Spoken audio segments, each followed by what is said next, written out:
Captain Robert Hayes had been looking forward to this evening all week. After 15 years with the FBI, he still made it a point to visit his mother every Tuesday, no matter how busy his schedule got. Tonight was special, though.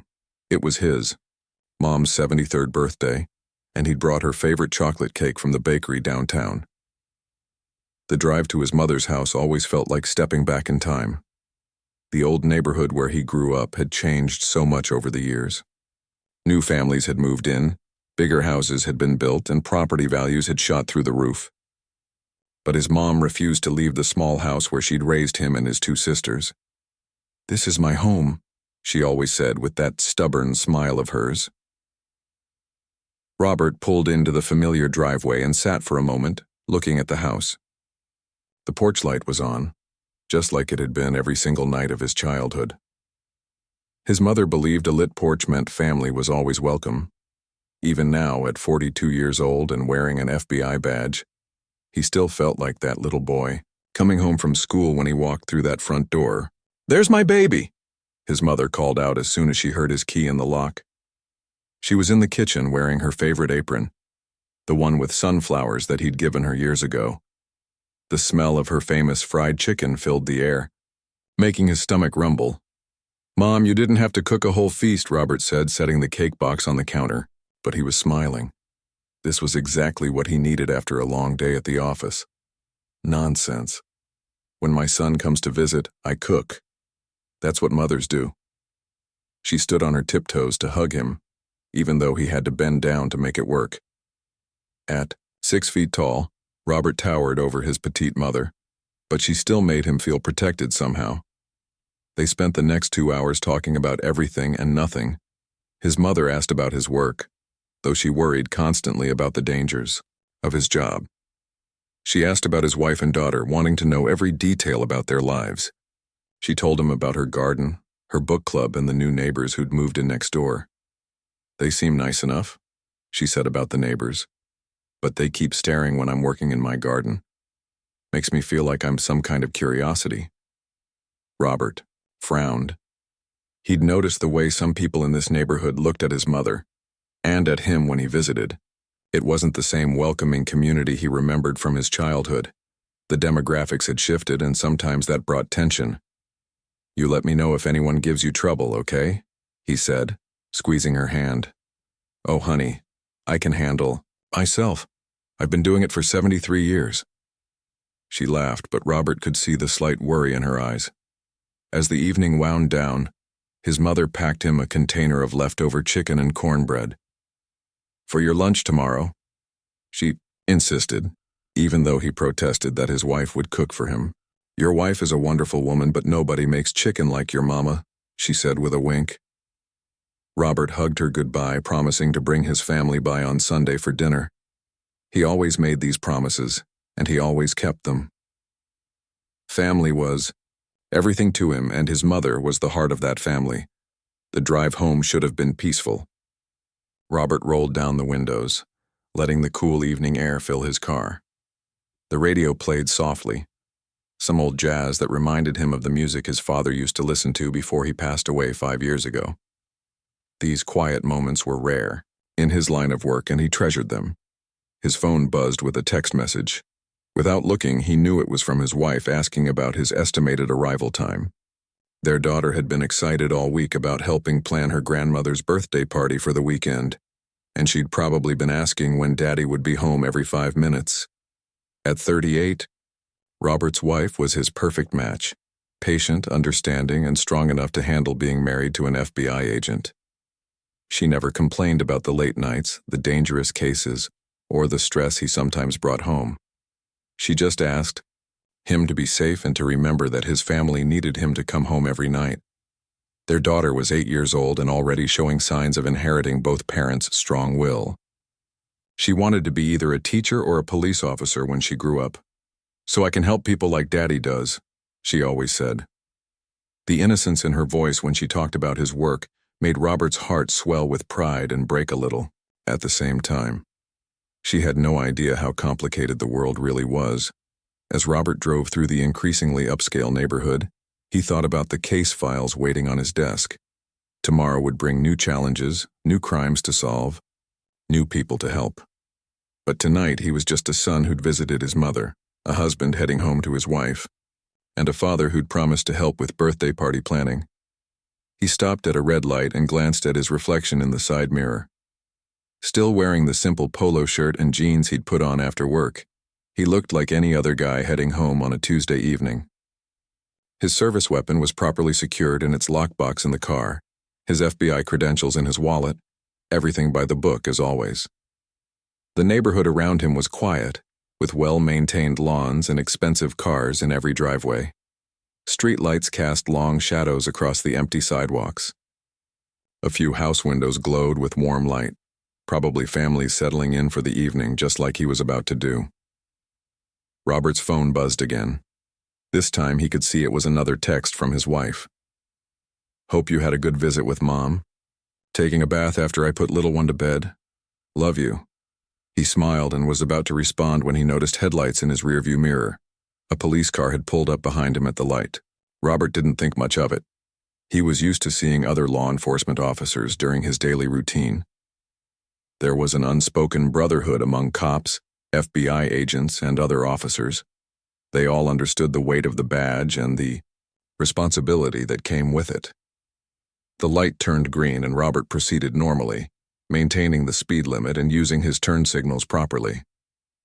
He'd been driving these streets for years and knew every stop sign and traffic pattern. But something felt different tonight. The police car behind him wasn't just passing through. It seemed to be following his route, staying close behind his vehicle. Robert's training kicked in automatically. He became more aware of his surroundings, checking his mirrors more frequently, noting the location of other vehicles on the road. It was probably nothing, but 15 years in federal law enforcement had taught him to trust his instincts. As he turned onto the main road that would take him home, Robert noticed there were now 2 police cars behind him. His pulse quickened, slightly, but he remained calm. Maybe they were just heading in the same direction. Maybe there was an incident somewhere ahead that he wasn't aware of. But deep down, a small voice in the back of his mind whispered that something wasn't right about this situation. The 2 police cars behind Robert were getting closer. He could see their headlights clearly in his mirrors now, and something about their behavior didn't feel right. After 15 years in law enforcement, Robert had developed a sixth sense about these things. The cars weren't just heading in the same direction. They were deliberately following him. Robert kept his hand steady on the wheel and continued driving at exactly the speed limit. He'd done nothing wrong. His car registration was current. His license was valid, and he'd been driving perfectly legally. But his heart started beating a little faster anyway.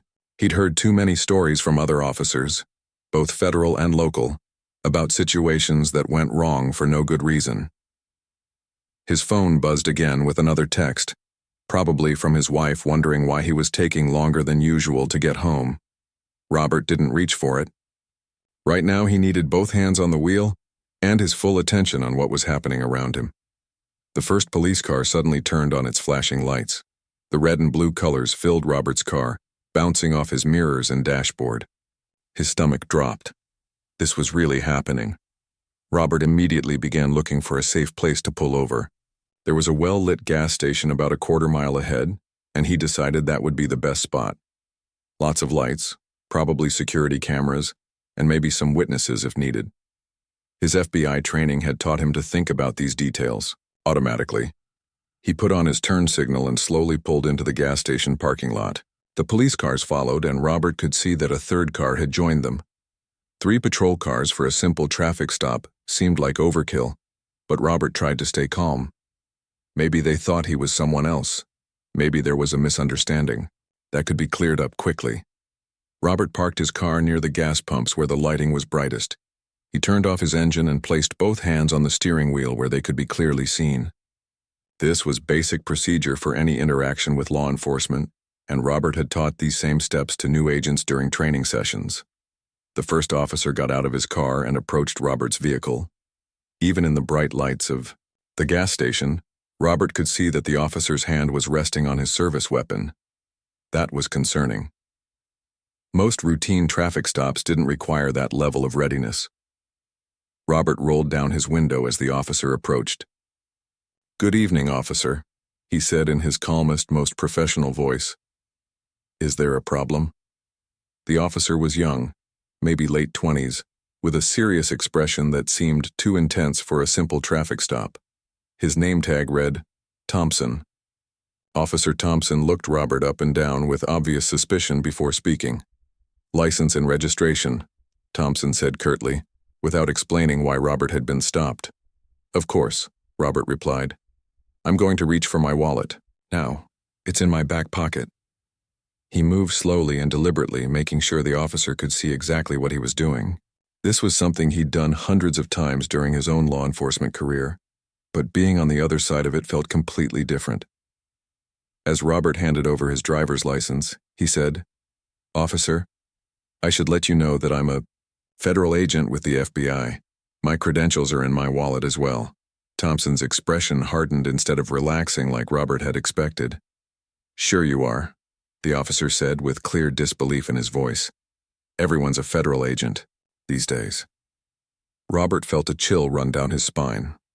This wasn't how interactions between law enforcement officers usually went.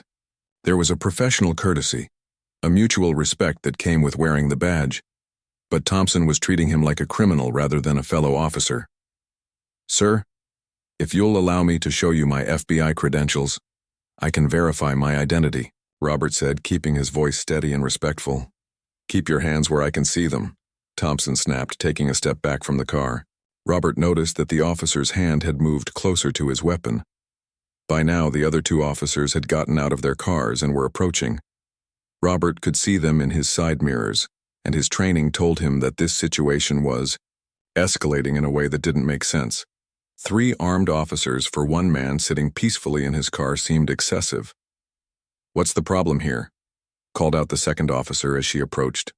Her name tag read, Rodriguez, and she looked slightly older and more experienced than Thompson. Robert hoped she might be the voice of reason in this situation. "Got a suspicious individual here claiming to be FBI," Thompson called back to her. "Probably got fake credentials and everything." Rodriguez walked around to the passenger side of Robert's car and looked through the window. "Sir, can you step out of the vehicle, please?" she asked, her tone more professional than Thompson's but still firm. Robert's heart sank. This was getting worse instead of better. "Officers, I'm happy to cooperate, but I'd like to understand what I'm being stopped for. I haven't violated any traffic laws." "Just step out of the car, sir," Rodriguez repeated. "We can sort everything out once you comply with our instructions." Robert knew he had no choice. Refusing to comply would only make things worse, and he had a family to get home to. He opened his car door slowly and stepped out, keeping his hands visible at all times. "Turn around and place your hands on the roof of the car," Thompson ordered. This was humiliating, but Robert complied. He'd been patted down by other officers during joint operations before, but this felt different. This felt like he was being treated as a suspect rather than a colleague. As Thompson began searching him, Robert tried one more time to de-escalate the situation. "Officers, my FBI credentials are in my wallet. If you'll examine them, you'll see that I'm Captain Robert Hayes with the Federal Bureau of Investigation.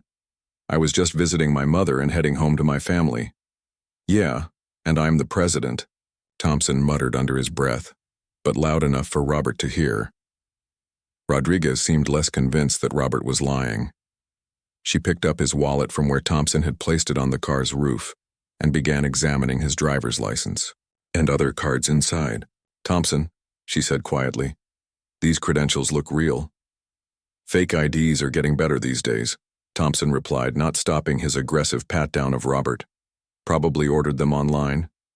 Robert closed his eyes and tried to stay calm. This was a nightmare scenario that he'd never imagined could happen to him.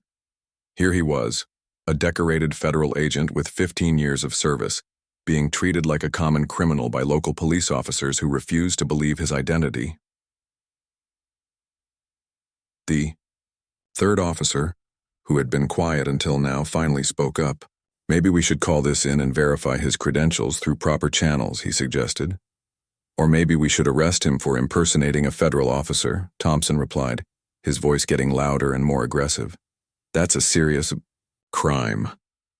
Robert felt his blood run cold. This situation was spiraling completely out of control, and he was powerless to stop it. All he could do was remain calm, comply with their instructions, and hope that someone with common sense would intervene before things got even worse. The bright lights of the gas station seemed to mock him as he stood there with his hands on his car, being treated like a criminal while wearing the polo shirt his wife had bought him for Father's Day. This wasn't how he'd imagined his quiet evening would end. The moment Officer Thompson decided to place Robert under arrest, everything changed. Robert couldn't believe what he was hearing when Thompson said the words that would haunt him for months to come. "You're under arrest for impersonating a federal officer and resisting arrest," Thompson announced, reaching for his handcuffs. "Wait a minute," Robert said, his voice staying calm despite the panic rising in his chest. "I haven't resisted anything. I've been completely cooperative this entire time." "Arguing with my commands is resisting," Thompson shot back, moving behind Robert to put the handcuffs on. Robert felt the cold metal around his wrists and heard the clicking sound as they locked into place. In 15 years of FBI service, he'd put handcuffs on countless suspects, but he'd never imagined how humiliating it would feel to have them put on him. The metal was tight, cutting into his skin slightly, and his shoulders ached from having his arms pulled behind his back. Officer Rodriguez was still examining Robert's credentials, and her expression showed growing concern. She walked over to her partner Thompson and spoke in a low voice, but Robert could still hear parts of their conversation. "These look legitimate," she said, holding up Robert's FBI badge and identification card. "The hologram is right, the serial numbers check out, and the photo matches." Thompson glanced at the credentials but shook his head dismissively. "Come on, Rodriguez, you can buy anything online these days. Fake badges, fake IDs, the whole 9 yards. This guy probably runs some kind of scam operation." "But what if he's telling the truth?" Rodriguez asked. "What if he really is FBI? Then he can prove it at the station," Thompson replied, leading Robert toward the police car. "We'll let the detectives sort it out." Robert's mind was racing. This couldn't be happening. He thought about his wife at home, probably wondering why he was taking so long. She'd be getting their daughter ready for bed, maybe reading her a bedtime story. They had no idea that he was being arrested just 20 minutes away from their house. "Officers, please." Robert tried one more time as Thompson opened the back door of the patrol car. "Just call the FBI field office. Ask for Supervisor Johnson. He'll verify my identity in 2 minutes. Save it for the judge," Thompson said, placing his hand on Robert's head to guide him into the back seat of the police car. The back seat of the patrol car was uncomfortable and cramped. Robert's handcuffed hands made it impossible to sit normally, and the plastic seat seemed designed to be as unpleasant as possible. There was a thick piece of plexiglass separating him from the front seat, making him feel like a dangerous criminal. As they drove to the police station, Robert stared out the window at the familiar streets of his community. He'd driven these same roads hundreds of times as a free man, never imagining he'd see them from the back of a police car. People on the sidewalks looked normal, going about their evening routines, completely unaware that an innocent man was being transported to jail. The police station was buzzing with activity when they arrived. Officers were coming and going, handling their regular evening calls. Robert had been in police stations countless times during his career, usually as a professional colleague working on joint cases. Tonight, he was being walked through the same doors as a suspect. The booking process was degrading in ways Robert had never considered. They took his fingerprints, photographed him from multiple angles, and made him empty his pockets completely. His wallet, keys, phone, and even the leftover chicken his mother had packed for him were placed in a plastic bag and labeled as his personal property. "Phone call," the desk sergeant said, pointing to an old payphone mounted on the station wall. Robert's first instinct was to call his wife, but he realized that would only terrify her. Instead, he dialed the number for his FBI supervisor, hoping that someone would still be in the office despite the late hour. "Johnson here," came the familiar voice. After 3 rings, "Supervisor Johnson, this is Captain Hayes," Robert said, trying to keep his voice steady. "I need your help. I've been arrested by local police who claim my credentials are fake." There was a pause on the other end of the line. "Robert, what are you talking about? Where are you?" I'm at the downtown precinct. They stopped me for no apparent reason, and when I identified myself as FBI, they didn't believe me. They've charged me with impersonating a federal officer. This is insane, Johnson said, his voice getting louder. Stay calm, Robert. I'm making some calls right now. We'll have you out of there as soon as possible. But as soon as possible turned out to be much longer than Robert had hoped. The wheels of justice moved slowly, especially late at night. Even with his supervisor making calls to police supervisors and federal attorneys, the bureaucracy took time. Robert was placed in a holding cell with 3 other men who'd been arrested that evening. One was clearly intoxicated and kept mumbling to himself. Another was a young man who looked scared and kept asking when he could call his mother. The third was an older gentleman who seemed resigned to spending the night in jail. "What are you in for?" the older man asked Robert as he sat down on the hard metal bench that served as seating in the cell. "They say I was impersonating a federal officer," Robert replied, still unable to believe he was saying those words. "Were you?" the man asked with genuine curiosity. "No, I am a federal officer. That's the problem." The man looked confused, and Robert didn't blame him. The whole situation was confusing and surreal. As the hours passed, Robert's thoughts kept drifting to his family. His wife would be worried sick by now. She'd probably called his mother to see if he was still there. His daughter would wake up tomorrow asking where Daddy was. The birthday party planning they were supposed to do together would have to wait. Around midnight, a different officer approached the cell. This one looked more senior, with gray hair and sergeant stripes on his uniform. "Hayes," he called out, "your story is checking out. FBI confirms you're one of theirs." Robert felt a wave of relief wash over him, but it was mixed with anger and frustration. "Does this mean I can go home now?" "Not quite yet," the sergeant replied. "There's still paperwork to process, and the arresting officer is sticking by his report. Says he had reasonable suspicion to make the arrest." "Reasonable suspicion of what?" Robert asked, his patience finally starting to wear thin. The sergeant looked uncomfortable. "Look, between you and me, this whole thing is a mess. But the system has to run its course. Your federal people are working on getting you released, but it's going to take a few more hours." A few more hours turned into the longest night of Robert's life. He dozed fitfully on the metal bench, waking up every time someone was brought into the cell or taken out. The fluorescent lights never turned off, and the constant noise made real sleep impossible. At around 6 in the morning, Robert heard his name being called again. This time, it was a federal attorney who worked with his department regularly. "Robert, I'm so sorry about this," the attorney said when they were allowed to speak privately. "This should never have happened. Tell me I can go home now," Robert said wearily. "Yes, all charges are being dropped. Your supervisor is outside waiting for you." As Robert walked out of the police station, he felt the morning sun on his face for the first time in almost 18 hours. His supervisor, Johnson, was indeed waiting by the car, looking angry and concerned. "How are you holding up?"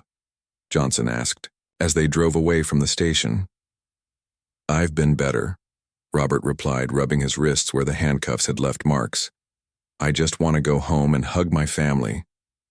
But Robert knew that going home wouldn't erase what had happened. The experience had changed something fundamental about how he saw the world and his place in it. When Robert finally walked through his front door at 7:30 in the morning, he looked like a completely different man than the one who had left to visit his mother the night before. His clothes were wrinkled, his eyes were red from lack of sleep, and there were still faint marks on his wrists from the handcuffs. His wife, Rachel, was sitting at the kitchen table with a cup of coffee that had probably gone cold hours ago. The moment she saw him, she jumped up and ran to him, wrapping her arms around him tightly. "Oh my God, Robert, I was so scared," she whispered into his shoulder. "When you didn't come home and didn't answer your phone, I didn't know what to think." Robert held her close, breathing in the familiar scent of her shampoo and feeling some of the tension leave his body for the first time in 18 hours. "I'm sorry, honey. I'm so sorry I worried you." "Daddy," came a small voice from the stairs. Their 8-year-old daughter Lily came running down in her pajamas, her hair messy from sleep. "Where were you? Mommy said you didn't come home last night." Robert knelt down and scooped Lily into his arms, fighting back tears. How could he explain to an 8-year-old that her father, who wore a badge and caught bad guys for a living, had been arrested and spent the night in jail? "Daddy had to work late, sweetheart," he said, the lie tasting bitter in his mouth. "But I'm home now." Lily seemed satisfied with that explanation and hugged him tightly before running back upstairs to get ready for school. But Rachel was looking at him with questions in her eyes that he knew he'd have to answer. Over the next few days, Robert tried to return to normal life, but everything felt different. He went to work, handled his cases, and attended his meetings, but the experience of being handcuffed and jailed kept replaying in his mind. His colleagues at the FBI were supportive and outraged on his behalf, but Robert could see the uncomfortable questions in their eyes too. The worst part came 3 days later when he was sitting in his office and his assistant knocked on the door. "Captain Hayes, you might want to see this," she said, holding a tablet with a news website loaded on the screen. The headline made Robert's stomach drop. "FBI agent arrested for impersonating federal officer." Below it was his mugshot, taken during the booking process at the police station. He looked tired and defeated in the photo, nothing like the confident federal agent he'd worked so hard to become. The article got most of the facts wrong. It suggested that Robert had been legitimately suspected of being a fake agent, and only briefly mentioned that all charges had been dropped. The damage was done, though. His photo and name were now associated with criminal charges, no matter how false they were. Within hours, the story had spread to other news outlets and social media. Robert's phone started ringing constantly with calls from reporters wanting his side of the story. His daughter's school called to ask if there was anything they should know about. Even his mother called, crying and asking if he was in some kind of trouble. "They're making it sound like you actually did something wrong," Rachel said that evening as they watched the news coverage together. "This isn't fair." Robert felt an anger building inside him that he'd never experienced before. Not only had he been wrongfully arrested, but now his reputation was being destroyed by media outlets that didn't bother to get the full story. The FBI's Internal Affairs Department launched an investigation, not into Robert, but into the circumstances of his arrest. They wanted to understand how one of their veteran agents could be treated this way by local law enforcement. But Robert knew that investigations took time, and his reputation was being damaged right now. His supervisor, Johnson, called him into his office a week after the incident. "Robert, I want you to know that everyone here supports you completely," Johnson said. "But we need to talk about your next steps." "What do you mean?" Robert asked, though he suspected he already knew.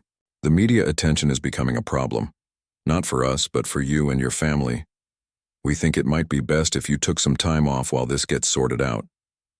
Robert felt like he was being punished twice, once by the officers who arrested him, and now by his own department who wanted him to disappear until the story died down.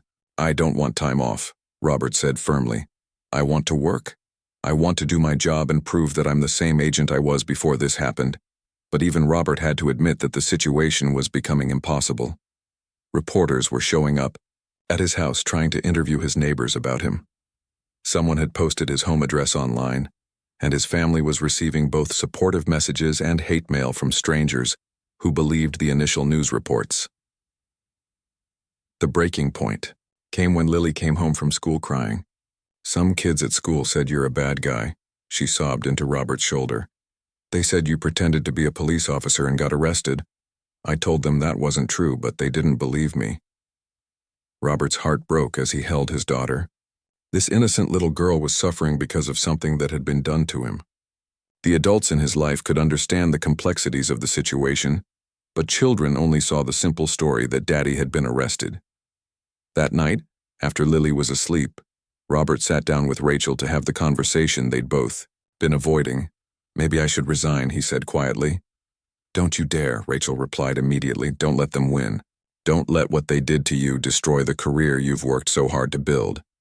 But look at what it's doing to you and Lily. Look at what it's doing to our family."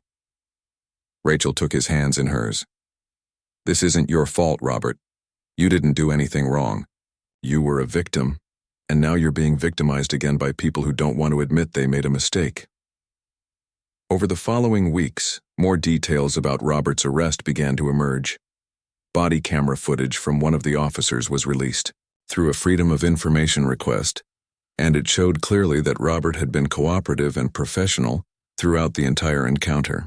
The footage also revealed some disturbing comments made by Officer Thompson that suggested his motivations weren't entirely professional.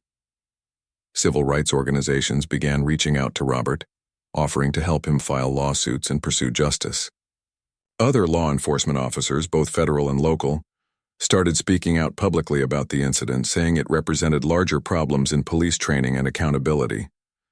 But all of this attention, even when it was supportive, felt overwhelming to Robert. He'd never wanted to be a public figure or a symbol of anything. He'd just wanted to do his job, serve his country, and provide for his family. The psychological toll was becoming harder to ignore. Robert found himself having trouble sleeping, experiencing anxiety when he saw police cars and feeling angry in ways that were unlike his usual calm personality. Rachel suggested he talk to someone, maybe a counselor who specialized in helping law enforcement officers deal with trauma. "I'm not traumatized," Robert protested. "I'm just angry." "Anger can be a sign of trauma too," Rachel said gently. "And there's nothing wrong with getting help." As Robert sat in his living room one evening, looking at his daughter doing homework at the kitchen table and his wife preparing dinner, he realized that his old life was never coming back. The man who had driven to his mother's house that Tuesday evening was gone, replaced by someone who now understood the system he'd served from a completely different perspective. 6 months after that terrible night, Robert sat in a federal courthouse waiting to testify in the civil rights case against Officer Thompson. The man who had arrested him was now facing serious charges for violating Robert's constitutional rights. The investigation had revealed that Thompson had a history of complaints against him, particularly involving interactions with minority citizens. Robert's hands were steady now as he reviewed his notes. The therapy sessions Rachel had convinced him to attend had helped him process the anger and trauma he'd been carrying. Dr. Williams, his counselor, had helped him understand that what happened to him wasn't just a personal attack. It was part of a larger problem that needed to be addressed. "You ready for this?" asked Attorney Martinez, the federal prosecutor handling the case. She was a sharp woman in her 40s who had made police misconduct cases her specialty. "I've been ready for 6 months," Robert replied. "It's time people heard the truth about what really happened that night." The courtroom was packed with reporters, civil rights activists, and other law enforcement officers who had come to show their support. Robert saw his supervisor Johnson in the gallery, along with several of his FBI colleagues. His mother was there too, looking proud and determined despite everything the family had been through. When Robert took the witness stand, he felt a strange sense of calm.